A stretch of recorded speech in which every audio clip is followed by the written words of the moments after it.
मुख्यमंत्री योगी आदित्यनाथ ने छठी उत्तर प्रदेश कृषि विज्ञान कांग्रेस 2026 का शुभारंभ किया। सीएम ने कहा कि आयोजन प्रदेश की कृषि शक्ति को आधुनिकता से जोड़ते हुए किसान समृद्धि और आत्मनिर्भर भारत के लक्ष्य को नई गति प्रदान करेगा।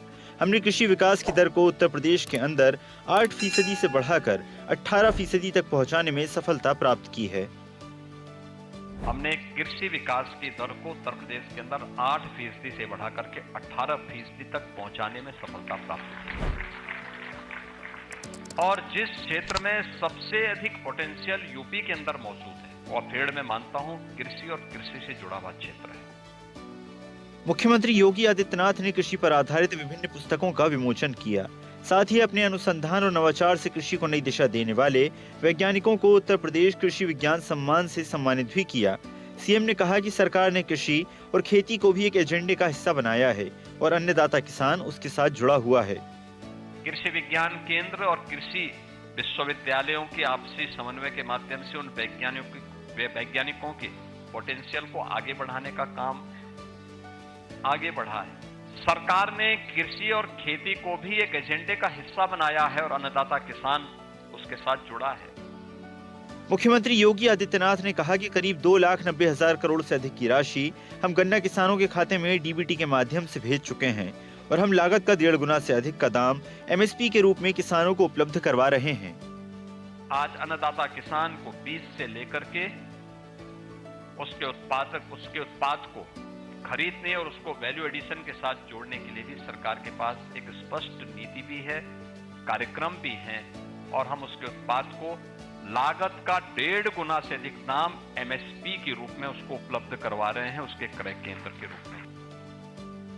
मुख्यमंत्री योगी आदित्यनाथ ने कहा कि हम प्रोडक्शन को प्रोडक्टिविटी में बदल सकते हैं, प्रोडक्टिविटी को प्रॉफिटेबिलिटी में परिवर्तित कर सकते हैं और प्रॉफिटेबिलिटी के माध्यम से प्रोस्पेरिटी यानी कि अन्नदाता किसान की आय वृद्धि के साथ उसे खुशहाली से जोड़ सकते हैं। ये सब टेक्नोलॉजी आधारित नेक्स्ट जनरेशन फार्मिंग के माध्यम से संभव है।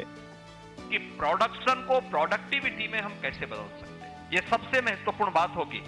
यानी केवल उत्पादन नहीं, अपितु कम संसाधनों पर अधिक उत्पादन, कम लागत अधिक उत्पादन, और इसमें हमें खेती और किसान की एफिशिएंसी पर ध्यान देना होगा।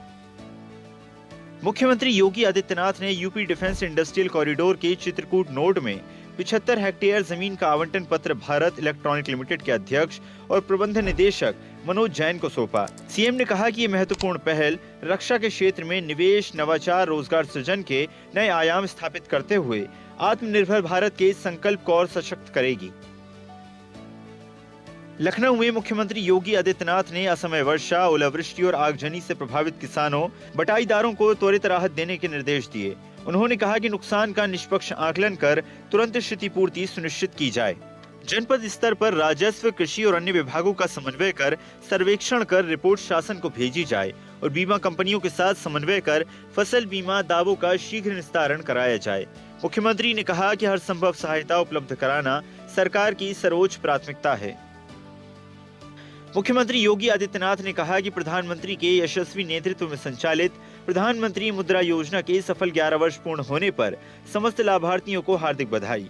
समावेशी विकास की प्रतीक ये योजना केवल ऋण सुविधा तक सीमित नहीं है, बल्कि करोड़ों युवाओं और महिलाओं के स्वावलंबन को सुदृढ़ करते हुए उनके सपनों को पंख देने का सशक्त आधार है। उत्तर प्रदेश में भी इस योजना के माध्यम से करोड़ों हाथों को स्वरोजगार से जोड़कर अंत्योदय के संकल्प को धरातल पर उतारा है। मुख्यमंत्री योगी आदित्यनाथ ने भारतीय स्वाधीनता संग्राम का शंखनाद करने वाले महान क्रांतिकारी अमर बलिदानी मंगल पांडे की पुण्यतिथि पर विनम्र श्रद्धांजलि अर्पित की। सीएम ने कहा कि उन्होंने बैरकपुर छावनी से अंग्रेजी हुकूमत के विरुद्ध जो विद्रोह की ज्वाला प्रज्वलित की थी, उसी ने आगे चलकर स्वाधीनता के एक विशाल महायज्ञ का रूप लिया। मातृभूमि के लिए उनका सर्वोच्च बलिदान सभी राष्ट्रभक्तों के लिए प्रेरणा है। मुख्यमंत्री योगी आदित्यनाथ ने भारतीय राष्ट्र चेतना के अग्रदूत, राष्ट्रीय गीत वंदे मातरम के रचयिता और राष्ट्रभाव के प्रखर पुरोधा बंकिम चंद्र चट्टोपाध्याय की पुण्यतिथि पर विनम्र श्रद्धांजलि अर्पित की। सीएम ने कहा कि उनकी लेखनी ने पराधीन भारत के मन में स्वाधीनता का स्वर जगाया। वंदे मातरम के माध्यम से उन्होंने राष्ट्रभक्ति को शब्द नहीं, आत्मा का स्वर दिया, जो आज भी हर भारतीय के हृदय में गर्व, प्रेरणा, राष्ट्रभाव का संचार करता है। उनकी अमर रचना धर्मिता और राष्ट्र चेतना को नमन।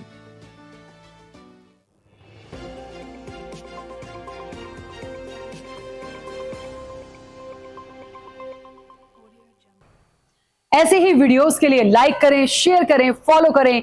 YouTube पर जाकर सब्सक्राइब कर बेल आइकन दबाना ना भूलें और ताजा अपडेट्स के लिए स्वदेशलाइव.com पर जरूर जाएं।